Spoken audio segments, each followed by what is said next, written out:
Bismillahirrahmanirrahim. Alhamdulillahirabbil alamin. Wassalatu wassalamu ala asyrafil anbiya'i wal mursalin, nabiyyina Muhammad wa ala alihi wa sahbihi wa man tabi'ahum bi ihsanin ila yaumiddin. Amma ba'du. Ikhwanil kiram, pelajaran kita kali ini yaitu tentang kitab Al-Arba'un An-Nawawiyah, sebuah kitab yang sangat masyhur bagi kita semuanya umat Islam, sebuah kitab yang dikarang oleh Al-Imam Abu Zakaria, gitu ya. Kalau di situ tertulis apa? Muhyiddin Abu Zakaria Yahya bin Sharaf An-Nawawi. Ini nama penulisnya yang biasa dikenal dengan Al-Imam An-Nawawi rahimahullahu taala. Di situ dikatakan Muhyiddin, ini adalah lakopnya, ya, orang menggelarinya. Tapi perlu diketahui bahwasanya gelar ini tidak diridhoi oleh Imam Nawawi sendiri, ya, karena tawadhu'nya. Beliau mengatakan, saya tidak menghalalkan orang yang menggelari saya dengan Muhyiddin. Muhyiddin itu artinya apa? Yang menghidupkan agama. Jadi beliau merasa ini terlalu besar bagi beliau. Kata beliau, saya tidak menghalalkan orang yang menggelari saya dengan Muhyiddin. Kemudian di situ Abu Zakaria, ini namanya apa? Kemarin sudah kita bahas, kunyah Abu Zakaria, yaitu suatu nama yang didahului dengan Abu kalau laki-laki, atau kalau perempuan yaitu didahului dengan Ummu, itu namanya adalah dalam bahasa Arab kunyah. Tapi perlu diketahui bahwasanya Imam Nawawi rahimahullahu taala tidak memiliki anak namanya Zakaria. Jadi beliau bapaknya Zakaria tapi tidak punya anak namanya Zakaria. Gimana punya anak? Beliau sendiri tidak nikah. Beliau termasuk ulama ul-uzzab, ulama-ulama yang tidak menikah, sampai meninggal dunianya tidak menikah. Ya. Ada beberapa contoh ulama lainnya juga. Ya, seperti misalkan Malik bin Dinar, ada yang lebih terkenal Syekhul Islam Ibnu Taimiyah rahimahullahu taala dan lain-lainnya.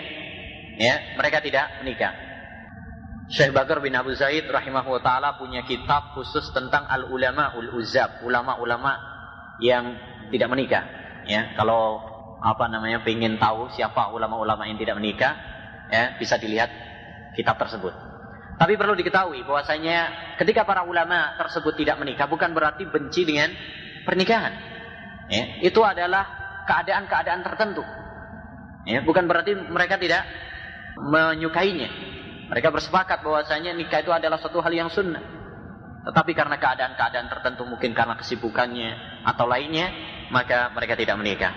Dari sini dapat kita ambil satu faedah bahwasanya kunyah itu tidak mengharuskan apa? Punya anak. Dan kemarin sudah kita sampaikan. Kemudian namanya Yahya bin Sharaf, ini namanya. An-Nawawi ini adalah nasabnya. Beliau dilahirkan di kota Nawa. Ya. Oleh karena itu beliau dinisbahkan kepada An-Nawawi.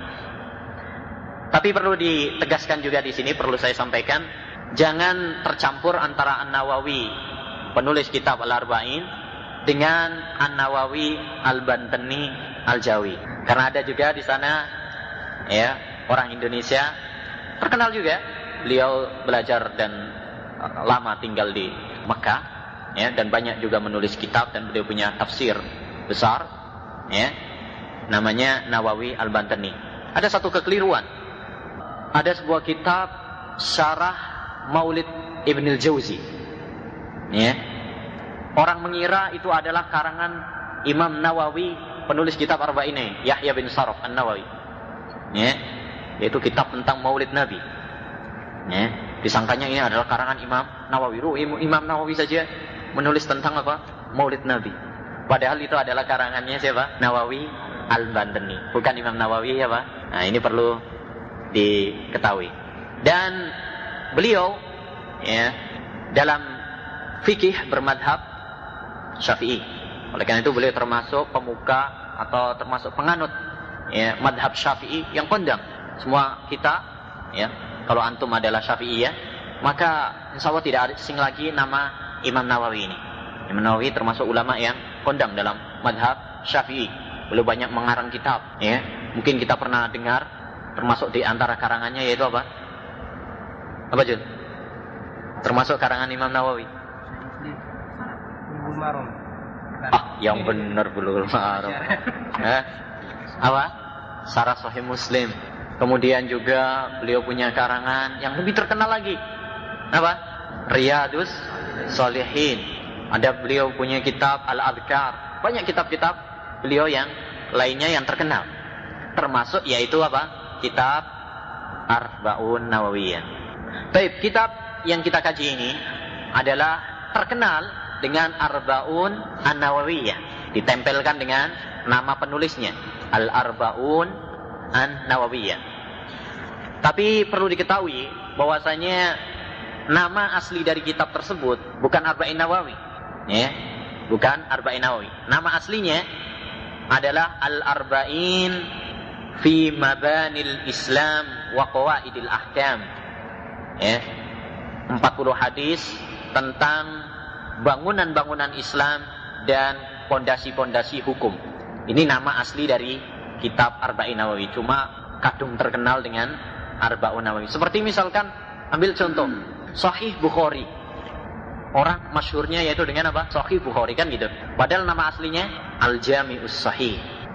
Nah, ini. Seperti ini juga. Nama aslinya Arba'in fi Mabanil Islam wa Qawaidil Ahkam. Tapi terkenalnya dengan Arba'un Nawawiyah. Kitab ini beliau karang dan beliau pilih tentang hadis-hadisnya. Hadis-hadis yang sangat penting sekali. Oleh karenanya sewajibnya atau selayaknya bagi seorang penuntut ilmu, ya, seorang muslim untuk berupaya mempelajari hadis-hadis yang terkandung dalam hadis ini. Dia menghafalnya, memahami isinya, ya. Dan terus terang ya ikhwani, saya pribadi banyak mengambil manfaat dari Arba'in Nawawi ini. Ya.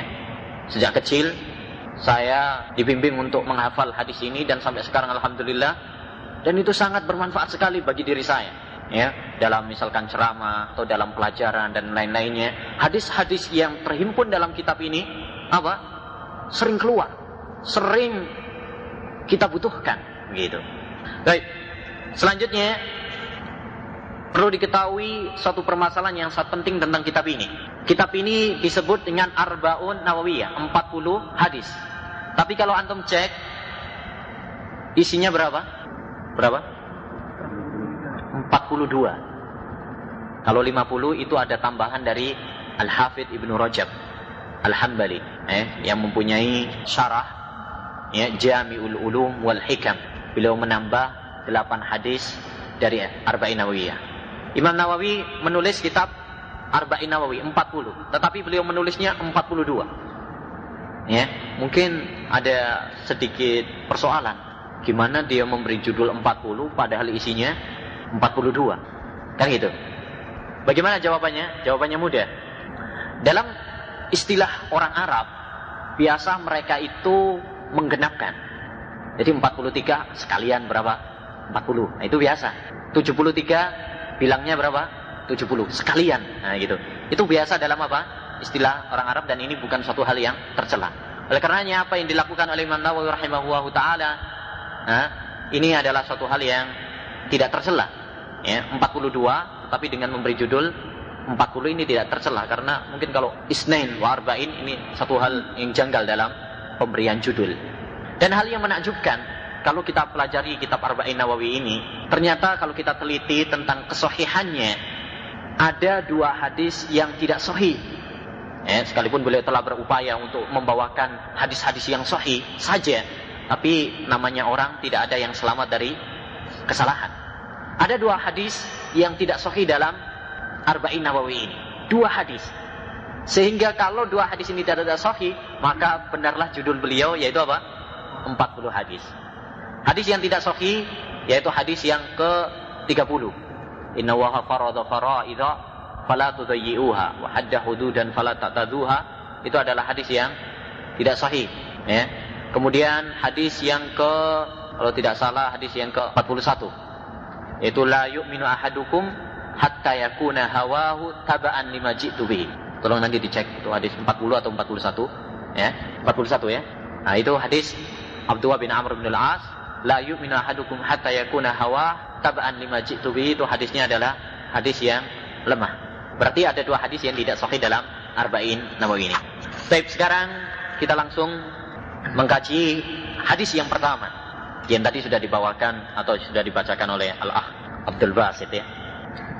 Baik, hadis yang pertama, An Amiril Mu'minin Abi Hafsin Umar bin Al-Khattab radhiyallahu anhu qala, dari Amirul Mu'minin Abu Hafs Umar bin Khattab radhiyallahu anhu, beliau berkata, Sami'tu Rasulullah sallallahu alaihi wasallam yaqul, saya mendengar Rasulullah sallallahu alaihi wasallam bersabda, Innamal a'malu binniyat, sesungguhnya semua amalan itu tergantung kepada niatnya.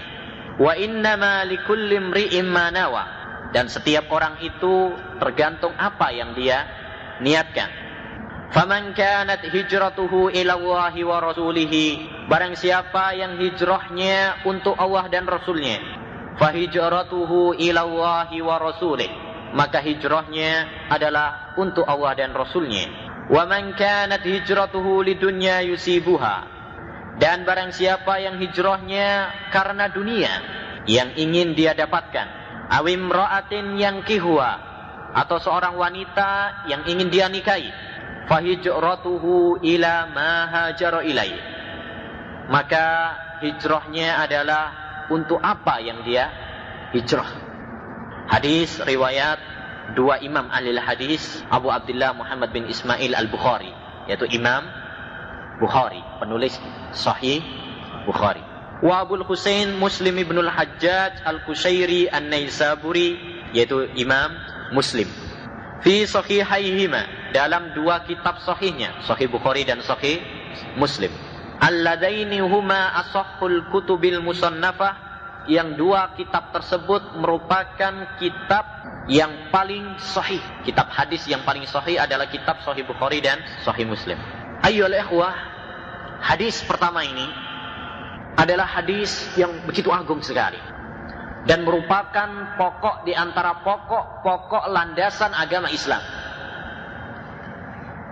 Ya. Oleh karenanya, sebagian para ulama, ya, yaitu Abul Hasan Tahir Al-Mu'afiri Al-Andalusi, beliau pernah mengatakan, membuat sebuah bait tentang hadis-hadis yang merupakan pokok-pokok agama Islam. Beliau mengatakan, Umdatud dini indana kalimatun arba'un min kalami khairil bariyah, ittaqis syubhati wazhad wada'ma laisa ya'nika wa'malan nabiniyah. Beliau mengatakan, Umdatud dini indana, pokok agama bagi kami, menurut kami, kalimatun, beberapa kalimat, arba'un, berapa? Empat kalimat atau empat hadis, min kalami khairil bariyah, dari ucapan Rasulullah sallallahu alaihi wasallam, manusia yang terbaik. Ittaqis syubhat, waspadalah dari perkara-perkara yang syubhat, yaitu hadis Nu'man, nanti hadis yang ke-6, yaitu innal halala bayyinun wa innal harama bayyinun wa bainahuma umurun mustabihat. Kemudian wazhad, dan zuhudlah, dan itu juga termasuk dalam kitab ini. Nanti ada izhad fid dunya yuhibbakallah, wazhad fima indan nas yuhibbakan nas. Wada' ma laysa ya'nika, tinggalkan apa yang tidak berfaedah bagi dirimu, yaitu hadis Abu Hurairah, min husni islamil mar'i tarkuhu ma la ya'ni, dan itu juga tercantum dalam kitab ini juga. Kemudian apa? Wa'malan nabiniyah, beramalah dengan niat. Hadis apa? Hadis innamal a'malu binniyat. Jadi hadis ini merupakan hadis yang sangat agung sekali, yang merupakan pokok landasan agama. Oleh karenanya, para ulama mengatakan bahwa landasan agama dalam masalah urusan hati, urusan batin adalah hadis Umar bin Khattab, innamal a'malu binniyat. Adapun landasan atau pokok bagi perkara-perkara yang zahir, perkara-perkara yang luar, ya, maka itu adalah hadisnya Aisyah radhiyallahu anha. man amila amalan laisa alaihi amruna fahuwa raddun. Jadi hadis ini adalah landasan agama tentang masalah apa? Tentang masalah hati. Karena berkaitan tentang niat, dan niat adalah tempatnya di hati. Nah ini. Adapun hadis Aisyah radhiyallahu anha, man amila amalan laisa alaihi amruna, barang siapa yang mengamalkan suatu amalan yang tidak ada contohnya dari kami, maka tertolak. Ini adalah timbangan urusan apa? Urusan dohir, urusan yang nampak. Urusan hati, urusan batin adalah hadis Umar bin Khattab. Adapun urusan yang dohir, hadisnya Aisyah radhiyallahu anha. Dan ini merupakan syarat diterimanya amal. Ikhlas, ya, dan itu diwakili oleh hadisnya Umar bin Khattab. Dan yang kedua adalah ittiba, sesuai dengan contoh Nabi Muhammad SAW, yang diwakili dengan hadisnya Aisyah radhiyallahu anha, man amila amalan laisa alaihi amruna fahuwa radd. Baik. Oleh karena pentingnya hadis ini, ikhwani fillah rahimani wa rahimakumullah, sampai-sampai Al-Imam Abdurrahman bin Mahdi pernah mengatakan, man arada an yusannifa kitaban falyabda bihadzal hadis. Ya, seorang ulama ahli hadis, Abdurrahman bin Mahdi. Beliau mengatakan, barang siapa yang ingin menulis, mengarang sebuah kitab, hendaknya dia memulai dengan hadis ini. Hadis innamal a'malu bin niat. Oleh karenanya, kalau Anda baca kitab Sahih Bukhari, hadis yang pertama yang beliau bawakan adalah hadis innamal a'malu bin niat. Kalau Anda baca kitab Arba'in Nawawi, hadis yang pertama apa? Innamal a'malu bin niat. Banyak sekali para ulama-ulama yang memulai kitab-kitab hadis dengan innamal a'malu binniyat. Kenapa? Ini satu, faedah untuk dirinya dan faedah untuk orang lain. Faedah untuk dirinya dengan harapan agar tulisan atau kitab yang dia tulis ini adalah niatnya ikhlas karena Allah Subhanahu wa taala. Dan faedah bagi orang lain agar orang lain dapat menirunya dan meluruskan niatnya. Seperti misalkan kalau kita baca Sahih Bukhari, didahului dengan kitab Innamal A'malu Binniyat. Atau kita baca Arba'in Nawawi, didahului dengan Innamal A'malu Binniyat. Faedah bagi kita, hendaknya kita meluruskan niat kita dalam setiap amal ibadah kita. Terutama dalam menuntut ilmu. Yang ini merupakan pekerjaan yang sangat berat. Niat berat loh ya. Ikhlas itu berat. Lebih berat daripada mengikuti sunnah. Kalau syarat yang diterimanya amal kan ada dua, ikhlas dan apa? Mengikuti sunnah, kan itu. Mana yang paling berat? Ikhlas. Kalau mengikuti sunnah mudah, orang nampaknya mengikuti sunnah, banyak orang yang nampaknya mengikuti sunnah, tapi yang ikhlas, ini sangat sedikit sekali. Oleh karena itu Sufyan As-Tsauri rahimahullahu taala pernah mengatakan, ma'alattu syai'an ashadda alayya min mu'alajati ala niyah. Tidak ada sesuatu yang paling berat bagi saya untuk saya memerangi diri daripada apa? Memerangi masalah niat.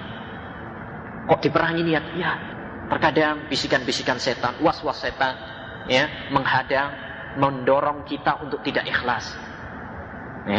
Mau apa? Misalkan mau sholat, nanti biar dibilang apa? Masya Allah, orangnya ahli sholat. Kalau mau misalkan ngisi, nanti biar dibilang apa? Ustadz. Bisikan-bisikan setan. Oleh karenanya kita harus meluruskan niat kita. Ini. Baik. Selanjutnya, ada satu hal yang perlu saya sampaikan. Hadis ini, kalau Anda baca dalam kitab-kitab, disebutkan bahwasanya hadis ini mempunyai sababul wurud. Apa sababul wurud? Kalau Al-Quran sababun nuzul, sebab turunnya ayat, itu kalau Al-Quran. Tapi kalau hadis, sebab terucapkannya hadis. Paham ya? Dia ada, kalau ayat biasanya misalkan mungkin ada pertanyaan atau kejadian baru kemudian turun ayat, kan itu. Hadis ini ada sebagian para ulama yang mengatakan, dan itu masyhur di kalangan mereka, bahwasanya hadis ini ada sebabnya. Kenapa Nabi mengucapkan itu? Ada sebabnya katanya. Sebabnya adalah Al-Kisah menyebutkan dalam riwayat Sa'id bin Mansur dikatakan bahwasanya ceritanya ada di sana seorang yang hijrah karena dengan tujuan ingin menikahi seorang wanita namanya siapa? Muhajir Ummu Qais. Sahih. Ya. Dia ingin menikahi seorang wanita yang namanya Ummul Qais. Sehingga dia digelari dengan Muhajiru Ummil Qais, seorang yang berhijrah untuk Ummul Qais. Ini. Jadi kisahnya orang tersebut mau melamar seorang wanita yang namanya Ummul Qais. Ummul Qaisnya menolak, ya, sampai dia apa? Hijrah ke Madinah. Akhirnya dia hijrah untuk dengan tujuan tersebut. Akhirnya turunlah apa atau terucapkanlah hadis ini. Baik. Para ulama mengatakan bahwasanya hadis ini adalah karena sebab cerita itu. Kita katakan bahwasanya kisah tersebut sahih. Kisah tersebut adalah sahih. Memang ada. Itu benar. Kisah tersebut adalah sahih. Sebagaimana dikatakan oleh Al-Hafidz Ibnu Hajar. Tetapi tidak ada lafaz yang menunjukkan bahwasanya kisah itulah penyebab terucapkannya hadis ini. Bisa dipahami? Nah ini. Dengan demikian, maka perkataan sebagian ulama yang mengatakan bahwasanya hadis ini adalah karena sebab kisah tersebut, ini adalah satu ucapan yang keliru sebagaimana ditegaskan oleh Al-Hafidz Ibnu Hajar dalam Fathul Bari dan Al-Hafidz Ibnu Rajab Al-Hambali dalam kitabnya Jami'ul Ulum wal Hikam Syarah Arba'in Nawawi. Baik, setelah itu kita baca hadisnya. An Amiril Mu'minin, dari Amirul Mu'minin, ya, Amir, pemimpin mukminin. Ini adalah sebuah gelar yang diberikan kepada pemimpin atau khalifah. Kalau pemimpinnya umat Islam namanya Amirul Mu'minin. Di sana nanti kalau Rom ada Kisra, ada Qaisar, ya gitu. Ada kalau misalkan Habasa itu ada istilah apa? An-Najasi. Najasi itu bukan anu ya, bukan nama orang. Najasi itu adalah satu gelar seperti Amiril Mu'minin kalau itu orang Islam begitu. Jadi pemimpin Habsa itu namanya Najasi. Kita tahu ada seorang Raja Najas misalkan. Raja Najasi. Itu bukan namanya Ashima. Kalau Najasinya itu adalah sebuah gelar yang diberikan untuk Raja Habsah. Nah begitu. Baik. Abi Hafsin. Ini adalah apa? Kunyah. Ya, perlu diingat kalau ada didahului dengan Abu, maka itu adalah kunyah. Tapi satu lagi perlu saya sampaikan, Hafiz. Ya, Abu Hafsin. Ini adalah kunyahnya Umar bin Khattab radhiyallahu anhu. Kunyahnya Umar bin Khattab. Tapi apakah Umar bin Khattab punya anak namanya Hafiz? Punya? Yang ada Hafsah. Hafiz lain dengan Hafsah. Kalau Hafsah ada tak marbutohnya. Ya, kalau Hafiz mudzakkar, kalau Hafsah muannas. Ya. Tidak ada. Umar bin Khattab tidak punya anak namanya Hafiz. Yang ada adalah Hafsah. Oleh karena itu Imam Ibnul Qayyim rahimahullah taala berdalil dengan seperti ini, bahwasanya boleh seorang itu walaupun dia punya anak, dia berkunyah dengan selain nama anak dia sendiri. Misalkan Abu Bakar radhiyallahu an, apakah dia punya nama anak namanya Bakar? Tidak. Padahal beliau punya anak yang lainnya. Ada Asma, ada Aisyah, ya, ada Abdurrahman. Tapi dia berkunyah dengan Abu Bakar. Sedangkan beliau tidak mempunyai anak namanya Bakar. Umar bin Khattab, beliau berkunyah dengan Abu Hafiz, padahal tidak punya nama anak namanya Hafiz. Demikian juga Abu Dar Al-Ghifari. Beliau tidak punya anak namanya Zat. Demikian juga Khalid bin Walid, kunyahnya Abu Sulaiman. Beliau tidak punya anak namanya Sulaiman. Demikian juga banyak contoh-contoh lainnya. Jadi hal ini menunjukkan kepada kita bahwasanya walaupun dia punya anak, misalkan anaknya 10, tidak mengharuskan berkunyah dengan salah seorang anaknya, tidak mengharuskan. Sekalipun yang lebih utama adalah berkunyah dengan anaknya yang paling tua. Seperti terdapat dalam sebuah hadis, Rasulullah SAW bertanya kepada seorang, apakah kamu punya anak? Ya, nama saya Abdullah. Saya punya 2 anak, namanya Abdullah dan Syurai. Siapa yang paling tua? Kata dia, Syurai. Berarti kamu Abu Syurai. Ini adalah afdalnya. Tapi tidak mengapa kalau pakai nama yang lainnya juga diperbolehkan. Dan diperbolehkan juga bagi yang belum punya anak untuk berkunyah. Berkunyah boleh.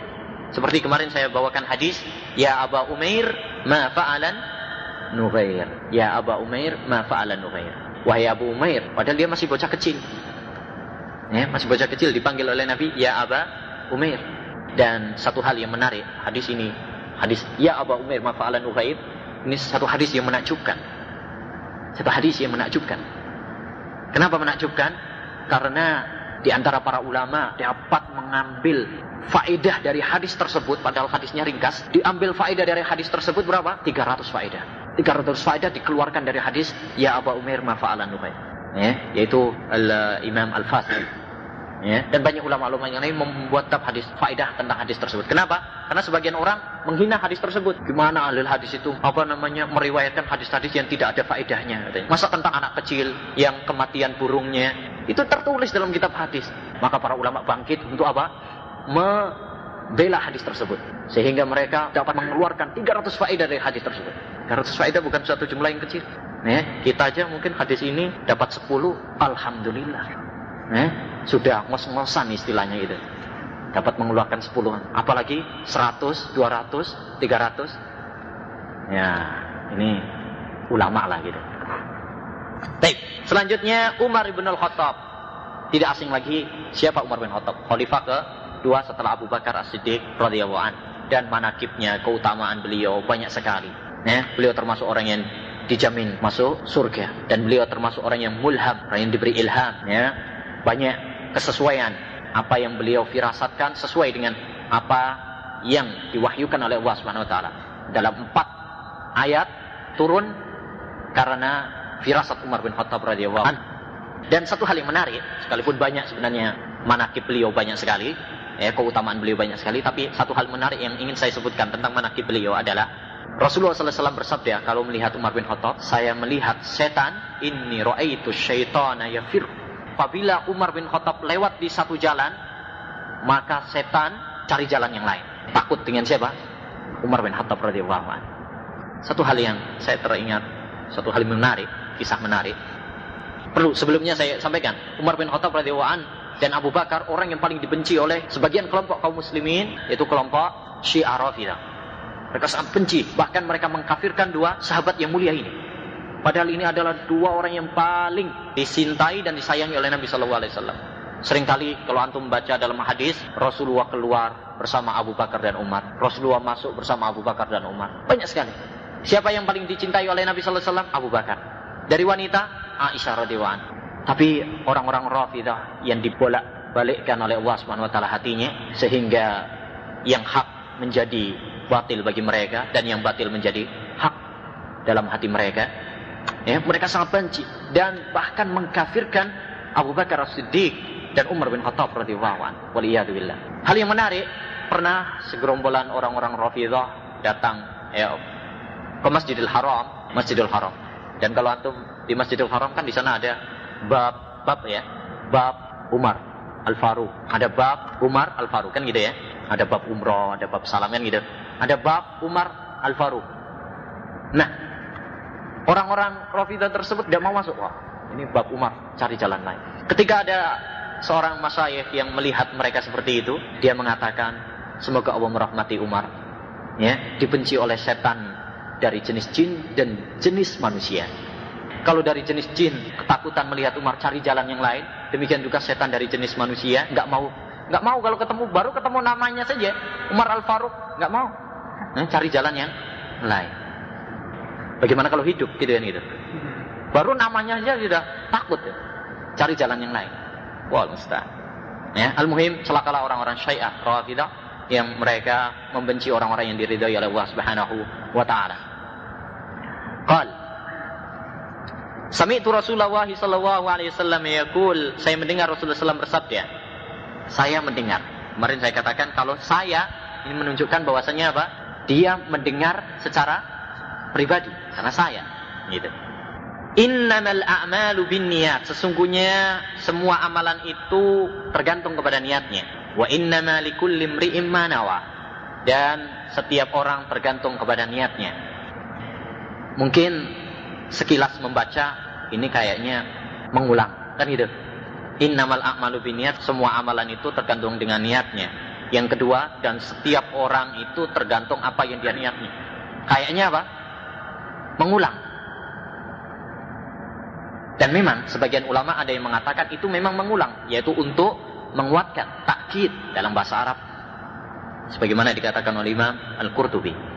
Tapi di sana ada pendapat yang lain, dan ini yang lebih kuat, bahwasanya pada 2 kata tersebut ada perbedaan, tidak sama, tidak mengulang.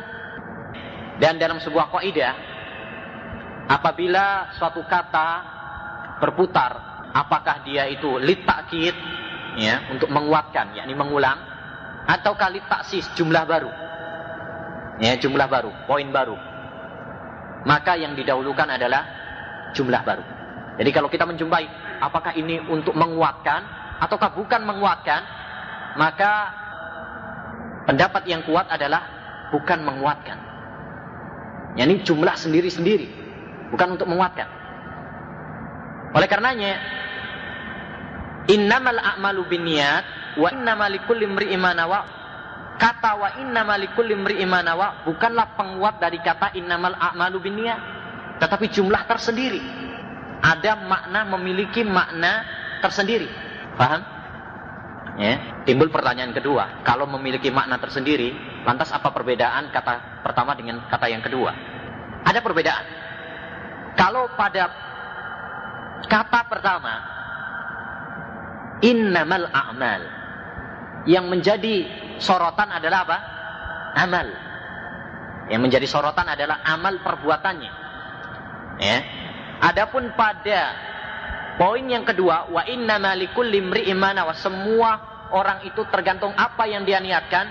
Ini adalah yang menjadi sorotan adalah untuk siapa dia niatkan.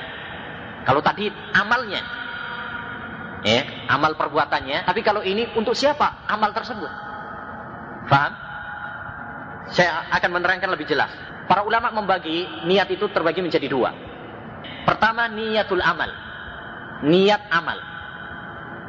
Dan itulah yang dimaksud dengan innamal a'malu binniyat. Apa maksudnya niatul amal? Niatul amal yaitu niat seorang di dalam beramal. Dalam beramal. Contoh,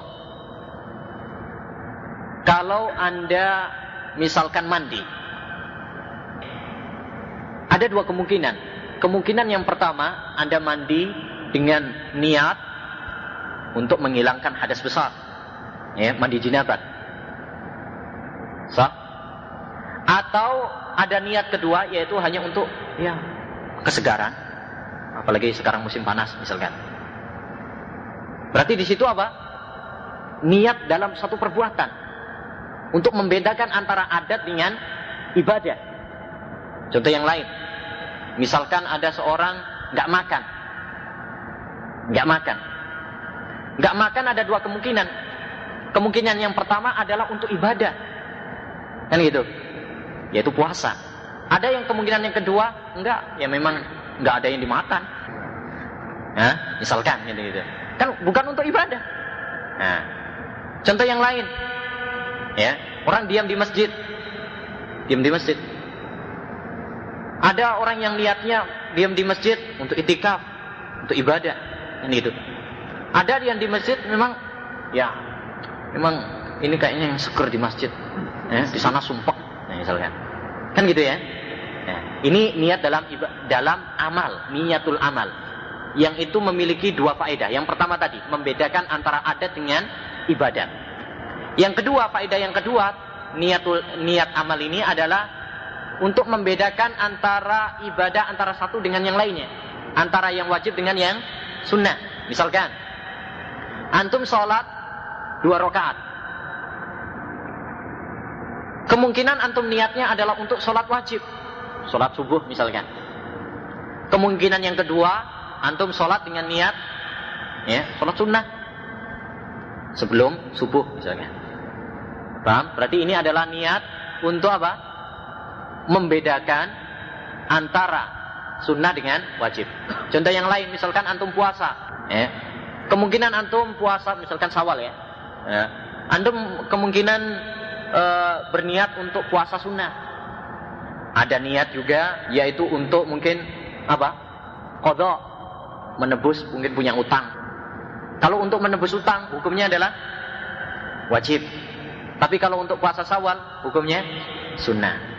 Nah, berarti niat pada amal salah satu faedahnya adalah untuk membedakan antara apa? Wajib dan sunnah. Itu dua faedah tentang niatul amal. Niat yang kedua adalah niatul ma'mululah. Ya. Kalau tadi niatul amal, dan ini yang biasa dibicarakan oleh para ulama ahli fikih. Kalau niat yang kedua ini adalah niyatul ma'mul, untuk siapa amalan tersebut?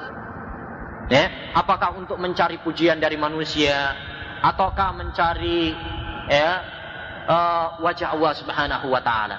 Nah, inilah yang dimaksud dengan wa innamal likulli imri'in ma nawa. Niyatul ma'mul. Dan ini yang biasa dibicarakan oleh para ulama ahli suluk wa tazkiyatun nufus. Masalah-masalah tentang akhlak, itu yang biasa dibicarakan ini, yaitu masalah-masalah tentang keikhlasan hati. Jadi dengan demikian maka jelaslah bahwa dua kata tersebut terdapat apa? Perbedaan. Yang pertama, innamal a'malu binniyat, itu adalah niyatul amal, wa innamal likulli imri'in ma nawa, itu adalah niyatul ma'mul. Baik. Kemudian satu hal yang menarik juga yang perlu saya sampaikan dalam kata tersebut, innamal a'malu binniyat. Semua amalan itu tergantung dengan niatnya, yang menunjukkan bahwasanya setiap amalan itu pasti ada niatnya. Tidak mungkin antum bekerja kecuali ada niatnya, berbarengan dengan niat. Antum sholat, pasti sebelumnya ada niat untuk sholat, kan gitu. Antum puasa, mesti antum ada niat untuk berpuasa. Oleh karena itu sebagian para ulama salaf mengatakan, "Lau kallafana Allahu bi amalin dunan niyyah lakana amran la yutab." Seandainya Allah Subhanahu wa taala membebani kepada kita suatu amalan tanpa niat, bekerja tapi tanpa niat, ini adalah suatu hal yang sangat tidak mungkin kita lakukan. Tidak bisa. Tidak mungkin seorang itu bekerja tanpa ada niat. Bisa antum sholat tapi jangan niat sholat, nggak bisa. Oleh karenanya pada kata innamal a'malu binniyat ini terdapat bantahan atau peringatan kepada orang-orang yang was-was. Tahu orang-orang yang was-was? Kalau mau sholat mungkin nunggu setengah jam dulu baru kemudian Allahu Akbar baru. Iya kan? Pernah lihat orang seperti itu? Nah, atau kalau wudu setengah jam sendiri. Wudu setengah jam sendiri. Itu orang-orang yang was-was. Imam Ibnul Qayyim rahimahullah ta'ala punya kitab Ighatsatul Laghfan an Masaidis Syaitan. Menolong orang-orang yang bingung karena kena tipu daya setan. Itu tentang orang-orang yang kena was-was. Satu hal yang menarik dalam kitab tersebut membawakan kisah cukup menarik. Diceritakan oleh Ibnu Aqil. Ada seorang datang kepada Ibnu Aqil. Dia sudah mandi di lautan, jebur. Tahu jebur ya? Ini bahasa apa ini? Jawa ya. Maksudnya sudah tenggelam Sudah semua badannya masuk ke air. Untuk mandi. Habis begitu kemudian datang kepada Ibnu Aqil. Kemudian berkata, "Wahai Imam, saya ini masih ragu-ragu apakah saya mandi atau tidak." Padahal sudah apa? Tenggelam badannya semuanya kena air. Dia bertanya karena kena was-was. Dia mengatakan, "Saya ini ragu apakah saya sudah mandi atau belum." Apa kata Ibnu Aqil? Dia mengatakan, "Kamu itu sudah tidak wajib lagi apa? Tidak wajib lagi untuk sholat dan thaharah." Loh kok bisa? Bisa. Rasulullah SAW bersabda, "Rufi al-qalamu an salasatin." Salah satunya anil majnuni hatta yafiq. Pena diangkat dari 3 orang. Anak kecil sampai balik, orang yang tidur sampai dia bangun, yang ketiga yaitu ini kamu nih. Yaitu apa? Orang yang gila sampai dia sadar. Nah itu dikatakan oleh Ibnu Aqil gila. Kenapa gila? Lalu sudah basah semuanya, istilahnya tadi kalau bahasa Jawanya jebur gitu ya. Sudah semuanya basah. Tapi apa? Mengatakan saya masih ragu-ragu, was-was setan. Dan itu orang. Oleh karena itu kita mohon kepada Allah SWT agar diselamatkan dari penyakit was-was ini. Orang kalau kena was-was, nasallahu salam. Kita mohon kepada Allah SWT keselamatan. Baik, selanjutnya Rasulullah SAW ini adalah satu kaidah. Semua amalan tergantung kepada niatnya. Ini kaidah. Setelahnya Rasulullah SAW memberikan contoh. Ini bagusnya cara pengajaran Nabi. Setelah memberikan kaidah, lalu memberikan apa? Contoh. Jadi bukan hanya sekedar apa? Orang bilang teori belaka. Kasih contoh.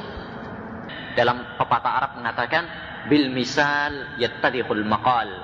Dengan contoh semua perkataan menjadi apa? Jelas. Oleh karenanya antum kalau belajar misalkan IPA atau fisika, hanya sekedar teori saja. Ya. Mungkin antum apa? Pusing. 8 keliling. Ya, bukan 7 keliling ya. 8 keliling. Tapi kalau dikasih contoh, itu akan apa? Mempermudah antum dalam memahami kaidah tersebut atau teori tersebut. Ini suatu hal yang fakta. Begitu. Selanjutnya Rasulullah SAW memberikan satu contoh untuk memberikan suatu pemahaman atau memahamkan kepada kita semuanya. Beliau mengatakan, "Faman kanat hijratuhu ila Allahi wa rasulihi wa hijratuhu ila Allahi wa rasulih." Barang siapa yang hijrahnya untuk Allah dan Rasulnya, maka hijrahnya untuk Allah dan Rasulnya.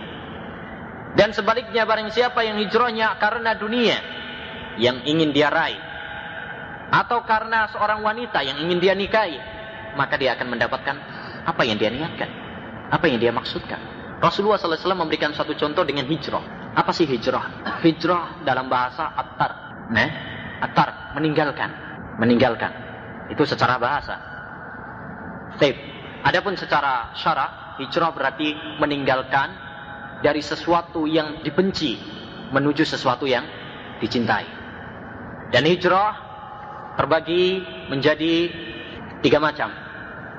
Ada hijrah tempat, ada hijrah amal, dan ada hijrah amil.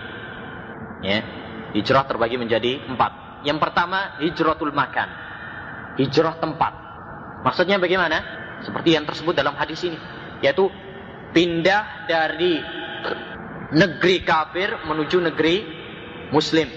Seperti kalau dulu Rasulullah SAW dan para sahabatnya dari Mekah menuju Madinah, karena Mekah waktu itu adalah negeri kafir. Saat itu ya, banyak kekufuran. Ya. Baik. Ini hijrah apa tadi? Tempat.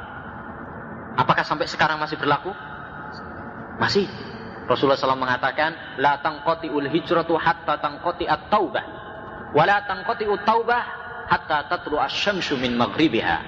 Hijrah itu tidak berhenti, tidak terputus sampai terputus taubat, dan taubat tidak terputus sampai matahari terbit dari sebelah barat, yaitu kiamat. Jadi hijrah berlaku sampai sekarang ini. Ya, kalau di suatu tempat dia tidak dapat mendirikan ibadah kepada Allah Subhanahu wa taala, di situ dia wajib untuk berpindah kepada tempat di mana dia dapat beribadah kepada Allah Subhanahu wa taala. Ya. Kalau misalkan ada seorang teman kita tinggal di misalkan kota mana ya? Eropa atau Amerika. Wallahu a'lam. Wassallallahu wasallam ala nabiyina Muhammad wa ala alihi wa sahbihi ajma'in.